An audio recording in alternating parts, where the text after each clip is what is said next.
പത്തനംതിട്ടയിൽ വിവാഹ സംഘത്തെ ആക്രമിച്ച എസ്.ഐയും സംഘത്തിനുമെതിരെ കേസെടുത്തിരിക്കുന്നു. എസ്.ഐക്ക് ഗുരുതര വീഴ്ച സംഭവിച്ചുവെന്ന് സ്പെഷ്യൽ ബ്രാഞ്ചിന്റെ റിപ്പോർട്ടുണ്ട്. ബാറിന് മുന്നിൽ പ്രശ്നമുണ്ടാക്കിയവരെ തേടി വന്ന പോലീസ് ആളുമാറി വിവാഹ സംഘത്തെ മർദ്ദിക്കുകയായിരുന്നു.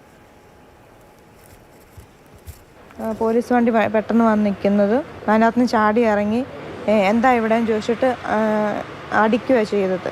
അങ്ങനെ വന്ന് അടിക്കാനുള്ളൊരു സാഹചര്യം അന്തരീക്ഷം അല്ലായിരുന്നു അവിടെ ഉണ്ടായിരുന്നത്. അപ്പോൾ എന്താണ് നമുക്ക് മനസ്സിലായില്ല. തിരിച്ച് ചോദിക്കാൻ ഓങ്ങിയപ്പോൾ പോലും ഒന്നുകൂടെ അടിക്കുകയാണ് ചെയ്തത്. അടിച്ച സമയത്ത് ഞാനും ഹസ്ബൻഡും കൂടെ മറിഞ്ഞ് വീണ് കിടന്നപ്പോഴും അടിച്ചു ഹസ്ബൻഡിനോട്ട്.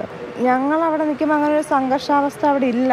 അങ്ങനെയാണെങ്കിൽ നമുക്ക് മനസ്സിലാവണ്ടേ ആ ഒരു കാരണം കൊണ്ടായിരിക്കും അടിച്ചതെന്ന് നമുക്ക് ഊഹിക്കാമല്ലോ. ഇത് ഒരു പ്രകോപനവും ഇല്ലാതെ അടിച്ചതുകൊണ്ടാണ് ഞങ്ങൾക്ക് മനസ്സിലാവാത്ത എന്താണെന്നുള്ളത്.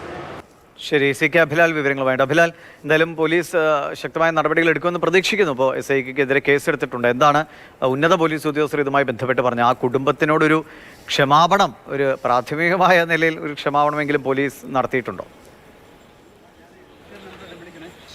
രണ്ട് കേസുകളാണ് ഈ വിഷയവുമായി ബന്ധപ്പെട്ട് രജിസ്റ്റർ ചെയ്തിട്ടുള്ളത്. ആദ്യ കേസ് ബാർ ജീവനക്കാരൻ അഖിൽ എന്ന ആളുടെ പരാതിയുടെ അടിസ്ഥാനത്തിലാണ്. 10 പേരാണ് ആ കേസിലെ പ്രതികളായിട്ടുള്ളവർ.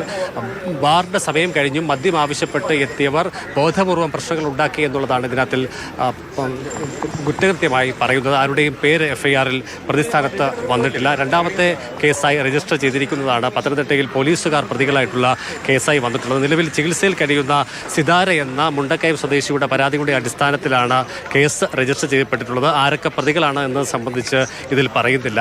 പരാതിക്കാരിയെയും ഭർത്താവിനെയും അവരുടെ ബന്ധുവായ ഷിജിനെയും പോലീസ് അടിച്ച് താഴെയിട്ടു. ഗൗരവകരമായി മുറിവേൽപ്പിക്കുന്ന തരത്തിലേക്ക് പോലീസിന്റെ നടപടികൾ ഉണ്ടായിട്ടുണ്ട് എന്നാണ് പറയുന്നത്.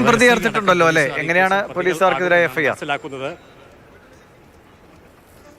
BNS 115(2), 118(1), 118(2), 3, 5 എന്നിങ്ങനെയുള്ള വകുപ്പുകളാണ് ചേർത്തിരിക്കുന്നത്. അന്യായമായി സംഘം ചേർന്ന് ബോധപൂർവം ഇടപെട്ട് നടപടിയിലൂടെ ആളുകൾക്ക് പരിക്കേൽക്കുന്ന തരത്തിലേക്ക് കാര്യങ്ങൾ എത്തി എന്നുള്ളതാണ് ഇതുമായി ബന്ധപ്പെട്ടുള്ള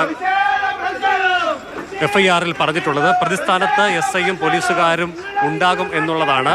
ജീപ്പിൽ നിന്നിറങ്ങിയ നീല ഷർട്ടിട്ട ആൾ എന്താടാ ഇവിടെ നിൽക്കുന്നത് എന്ന് ആക്രോശിച്ചുകൊണ്ട് പുറത്തേക്ക് ഇറങ്ങുകയും അകാരണമായി തങ്ങളെ മർദ്ദിക്കുകയും ചെയ്തു എന്നുള്ളതാണ് സിതാര നൽകിയിട്ടുള്ള മൊഴി. ഇതിന്റെ അടിസ്ഥാനത്തിലാണ് കേസ് രജിസ്റ്റർ ചെയ്യപ്പെട്ടിട്ടുള്ളത്.